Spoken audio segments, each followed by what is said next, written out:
Bien, en Nuevo León, Fuerza Civil tomó posesión de la Policía Municipal de Linares en torno a los hechos del fin de semana donde fue asesinado el secretario del ayuntamiento de ese municipio del sur. En Nuevo León, la Fuerza Civil asumió el control de la Policía Municipal de Linares tras los graves sucesos ocurridos durante el fin de semana, en los que fue asesinado el secretario del ayuntamiento de dicho municipio, ubicado en el sur del estado. La tarde del martes 11 de junio, las autoridades estatales confirmaron una noticia que sacudió a toda la región y encendió alertas a nivel nacional. Ernesto N., director de Seguridad Pública y Tránsito de Linares, fue arrestado acusado de desaparición forzada de personas. La detención se efectuó dentro de las oficinas de la Comandancia Municipal, en un operativo conjunto que contó con la participación de elementos de Fuerza Civil, la Agencia Estatal de Investigaciones, AEI, y fuerzas militares. Ernesto N., un exmarino originario de Reynosa, Tamaulipas, no ofreció resistencia alguna al momento de su captura. Su nombre ya había sido señalado en informes internos de la Fiscalía General de Justicia del Estado semanas atrás, pero fue una denuncia urgente la que aceleró la acción. La madre de Juan Jesús Padrón Gómez, un hombre de 37 años que había sido detenido por faltas administrativas el 3 de abril, acudió por segunda vez ante las autoridades para alertar que su hijo no había sido liberado como se había informado, y que testigos afirmaban que la policía municipal lo había entregado a sujetos armados. Este reclamo fue el detonante para que la Fiscalía ordenara un cateo en la Comandancia de Linares, con la intención de comprobar si Padrón Gómez seguía ahí o si su supuesta liberación estaba debidamente registrada. No se encontró rastro alguno. No había ninguna firma que acreditara la salida de Juan Jesús, ni evidencia que confirmara que había sido liberado. Lo único palpable era un vacío lleno de incertidumbre y miedo. Las cámaras de seguridad, según versiones no oficiales, tenían áreas sin cobertura. Los registros de turno mostraban irregularidades, y los policías presentes durante la detención daban versiones contradictorias. Quedó claro que algo se estaba encubriendo desde adentro. El nombre de Ernesto N. comenzó a tomar fuerza en los pasillos de la Fiscalía. Los testimonios de familiares apuntaban a un patrón de desapariciones similares en la región. La sospecha de que la policía municipal trabajaba bajo una doble lealtad, una para el ayuntamiento y otra para intereses oscuros, dejó de ser una simple teoría. Así, ese martes por la tarde, con discreción y cámaras grabando, el jefe policíaco fue detenido. No fue el único arrestado. Francisco N., coordinador operativo de la corporación, también fue aprehendido, señalado como uno de los responsables de la entrega directa de Padrón Gómez a civiles armados, presuntamente parte de una célula criminal que opera en el sur de Nuevo León. El traslado de ambos a Monterrey se realizó con un fuerte operativo escoltado por unidades blindadas. La Agencia Estatal de Investigaciones tomó el mando inmediato del caso, y las imágenes del ingreso de los detenidos a las instalaciones centrales se difundieron rápidamente en medios y redes sociales, generando indignación, pero también alivio en muchos habitantes de Linares. Lo que muchos sabían, o al menos sospechaban por fin, era reconocido públicamente. Algo grave y podrido estaba ocurriendo en la seguridad municipal. La desaparición de Juan Jesús Padrón Gómez fue solo la punta del iceberg en un mar de irregularidades, denuncias ignoradas y rumores constantes. En Linares, hablar sobre la policía era hacerlo en voz baja. Los operativos nocturnos, las detenciones arbitrarias, las liberaciones sin justificación y los patrullajes en vehículos sin placas formaban parte del día a día. Pero esta vez alguien decidió romper el silencio y las pruebas comenzaron a aflorar. La Fiscalía emitió un comunicado breve en el que solo informó que la detención se realizó bajo una orden judicial y que los detenidos serían presentados ante un juez de control. No revelaron nombres completos ni detalles específicos de la investigación, pero confirmaron el delito de desaparición forzada de personas. En Linares, la noticia se propagó como un incendio. Algunos habitantes salieron a las calles a registrar el movimiento de patrullas y la llegada de efectivos militares. Otros, en silencio, comenzaron a revisar sus propios casos de familiares desaparecidos, detenciones sin justificación y amenazas veladas. Porque cuando la policía que debería proteger desaparece a un ciudadano, no solo se rompe la ley, sino también la confianza de la comunidad.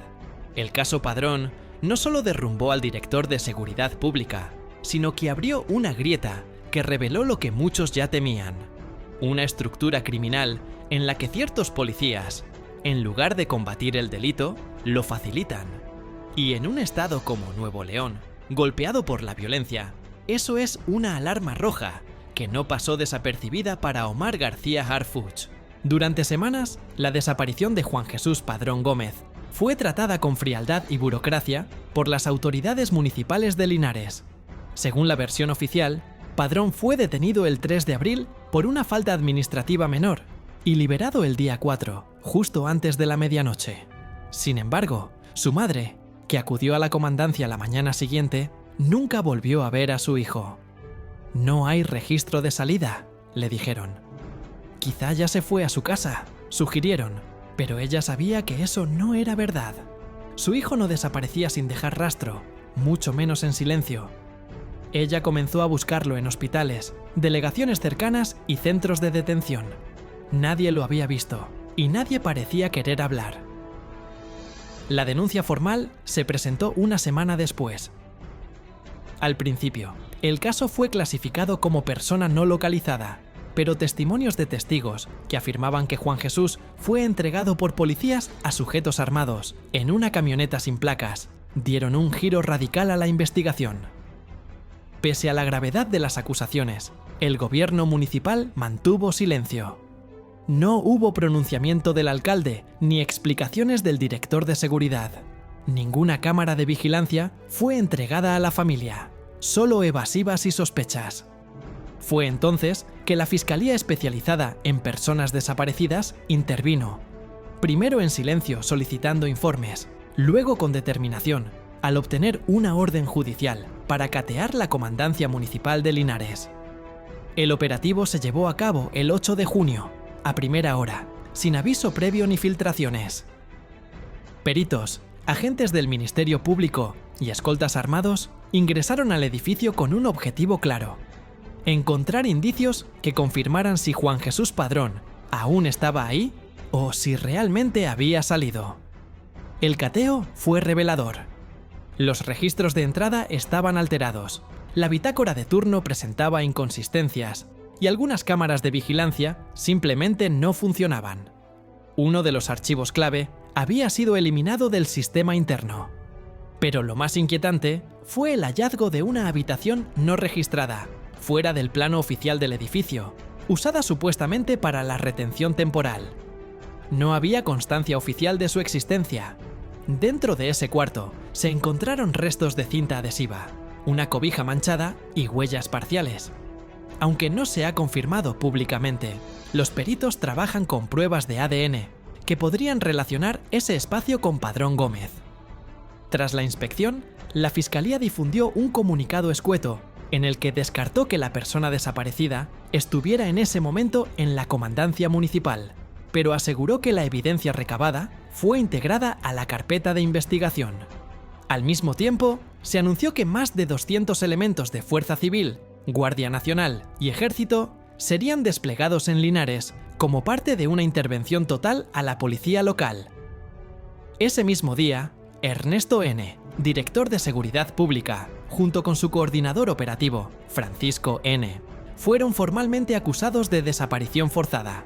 Sin embargo, el cateo no solo sirvió para armar una carpeta de investigación, sino para evidenciar una red de complicidades que operaba desde dentro de la corporación policial. El silencio que rodeaba la desaparición de Juan Jesús comenzó a romperse. Algunos policías, presionados y temerosos de ser implicados, empezaron a hablar.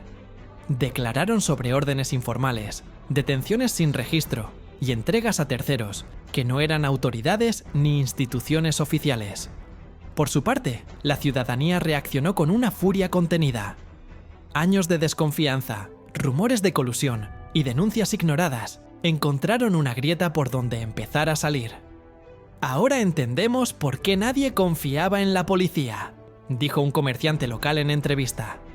«No es algo nuevo, solo que ahora les tocó a quienes ya no pudieron callarlo más».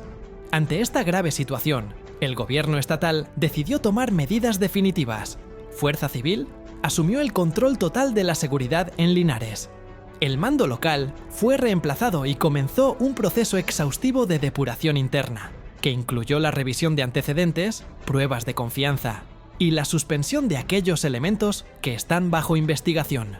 Más allá del operativo, del cateo y de las detenciones, el caso de Juan Jesús Padrón Gómez marcó un antes y un después, porque lo que se descubrió no fue un caso aislado, sino un patrón de corrupción y violencia, en el que la policía, en vez de proteger a la ciudadanía, la desaparece. En un estado como Nuevo León, afectado por la inseguridad, esto es una señal de alerta máxima. Hoy, Linares ya no es el mismo. Calles con retenes, patrullas estatales en cada entrada, soldados armados custodiando edificios públicos y una atmósfera en la que el miedo se hace palpable. Pero también, para muchos ciudadanos, nace una esperanza genuina. La posibilidad real de que algo finalmente cambie. Después de la detención de Ernesto N. y Francisco N., y tras el asesinato de Juan Pulido Díaz, el gobierno de Nuevo León demostró que ya no confiará en estructuras corruptas. Más de 200 elementos de Fuerza Civil, Guardia Nacional y Ejército Mexicano permanecen en la zona, custodiando y vigilando cada paso. Sin embargo, la pregunta que muchos aún se hacen es: ¿será este el inicio de un cambio real o solo otro capítulo en la larga historia de impunidad? El miedo persiste, pero también los ojos atentos y la voz de quienes exigen justicia. Porque cuando quienes deben proteger se convierten en verdugos, el simple hecho de intervenir, actuar y nombrar las cosas por su nombre es ya un acto de justicia.